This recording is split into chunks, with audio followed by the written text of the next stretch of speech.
बिस्मिल्लाहिर्रहमानिर्रहीम अस्सलातु वस्सलामु अलैका या सय्यदी या रसूलल्लाह। अल्लाह ताला की तमाम नेमतों फ़ज़ल और शुक्र के साथ हम अपनी वीडियो का आगाज़ करते हैं। तो डेली लाइफस्टाइल विद अफ़ज़ा में आपको वार्म वेलकम है। तो यहाँ पे देख लीजिए कि ये पूरे दिन की रूटीन जो मैंने पूरे दिन में काम किए वो मैं आपके साथ शेयर करने लगी हूँ, और साथ साथ कुछ अच्छी बातें भी शेयर करते हैं जो कि सदका जारिया होती हैं। और अच्छी बातें जो हैं वो करनी चाहिए और हर किसी को बतानी चाहिए। क्या पता हमारी अच्छी बात करने से कोई ना कोई बिगड़ा हुआ बंदा जो है वो सीधी राह पे आ जाए, तो इससे अच्छी और क्या बात है।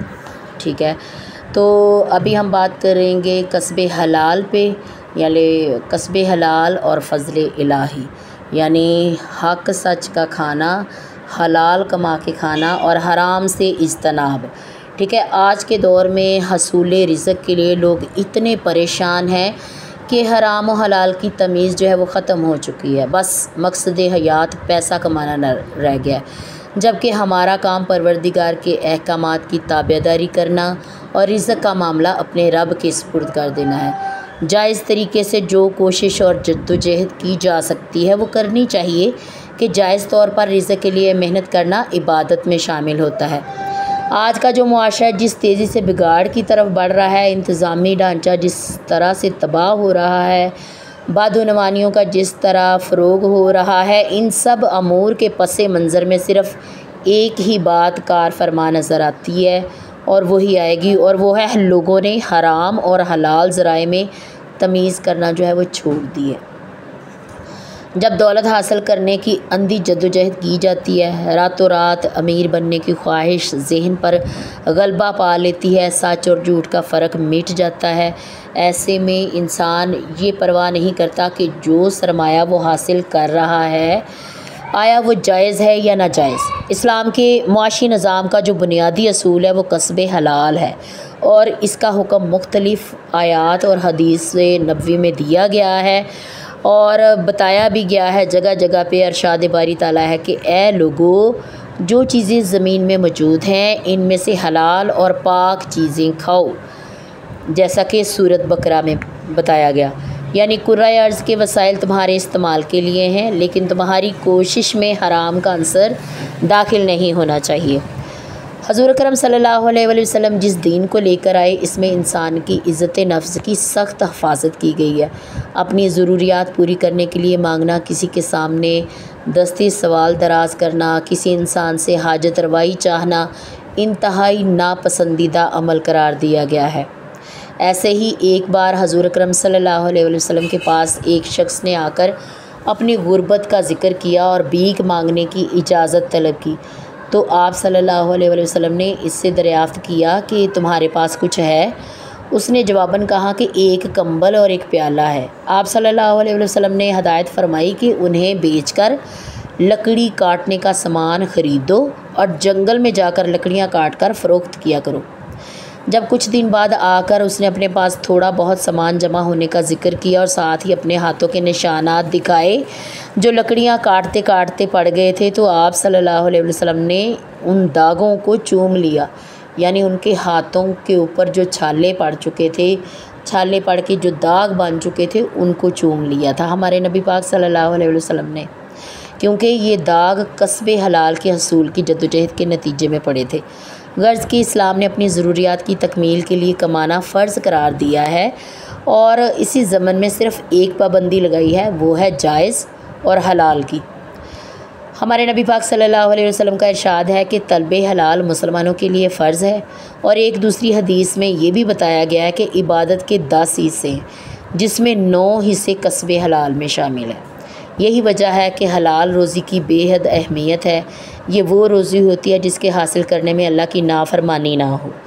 तैयब वो होती है कि खाते वक्त ये नीयत हो कि ये लुक़मा महज़ अबादत और अबादत खुदाबंदी की क़ुव्वत हासिल करने के लिए खा रहा हूँ।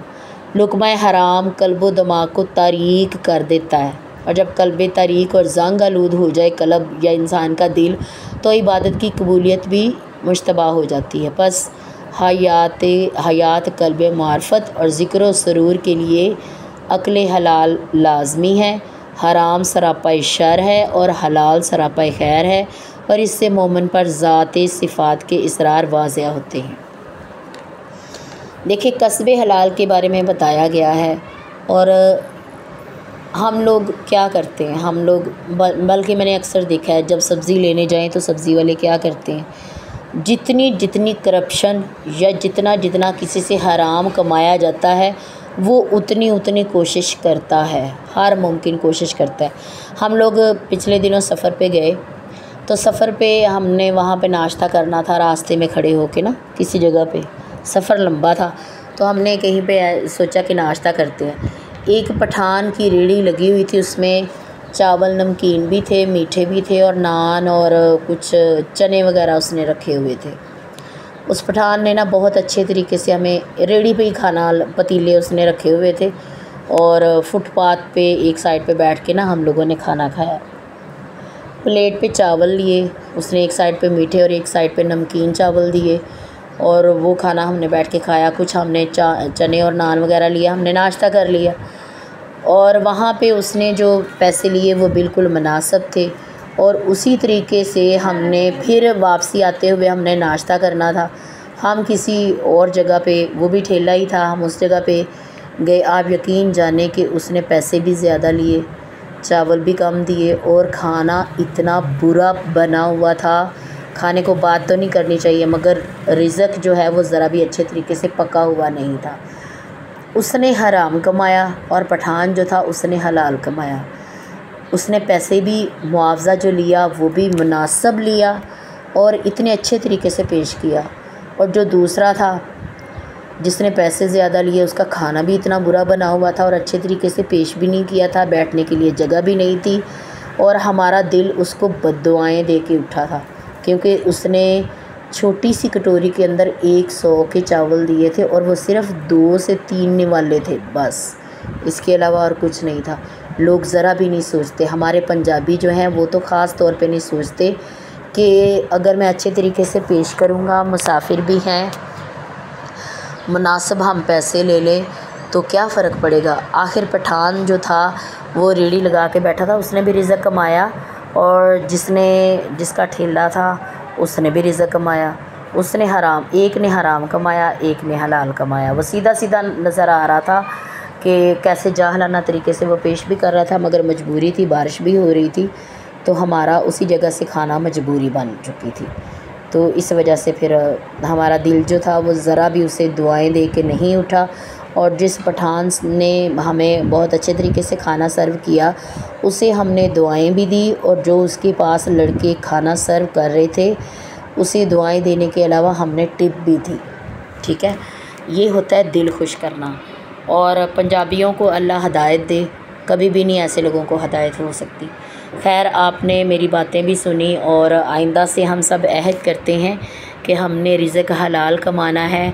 आप यकीन जाने कि रिज़्क़ हलाल में जितनी बरकत होती है उतनी हराम में नहीं।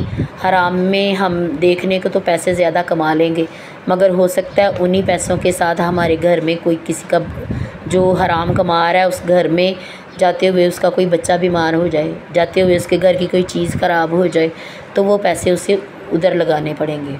बस ज़रा सी बात को समझने की देर है। तो ये समझ बात जिस दिन आ गई उस दिन सब हलाल ही कमाएंगे। अदरवाइज़ मैंने अक्सर इतने लोगों को देखा है, पैसा तो उनके पास बहुत होता है, मगर डॉक्टरों ने खाने के लिए हर चीज़ बंद की हुई होती है, ये भी नहीं खाना, ये भी नहीं खाना, वो भी नहीं खाना, मगर उनको तन्हाई में सोचना चाहिए कि पता नहीं कितने लोगों के हक़ जो हैं वो हमारे पास हैं, पैसा भी है मगर हम खा नहीं सकते। तो इसका मतलब यही होता है कि अल्लाह पाक बचत ही कर रहे होते हैं उस इंसान की कि वो हराम का लुक़मा जो है वो ना खाए, तो फिर बीमारियों की सूरत में उसे वो पैसे किसी और जगह लगाने पड़ते हैं। तो जैसे ये देखें, मिसाल ही देख लें, ये हम नमक लेके आए बड़ा वाला, जो हमने ख़ुद घर में पीसा था। पीसने की वीडियो जो है वो भी मैं आपके साथ शेयर करूँगी। छत पे पड़ा हुआ था, इसे मैंने ब्रश ला के अच्छे तरीके से धो के इसे साफ़ किया कि ये खुशक हो जाए, तो बाद में मैं इसे पीसूँगी। तो ये मैंने खुशक करने के लिए रख दिया, पीसने की वीडियो बाद में शेयर करेंगे। उम्मीद है आपको मेरी बातें भी बहुत ही पसंद आई होंगी और मेरा व्लॉग भी बहुत पसंद आया होगा। मेरे चैनल को कर दीजिएगा सब्सक्राइब, लाइक और शेयर। और कमेंट्स भी कर दीजिएगा और प्यारी प्यारी बातों के लिए। अल्लाह ताला हम सबको सीधा रास्ता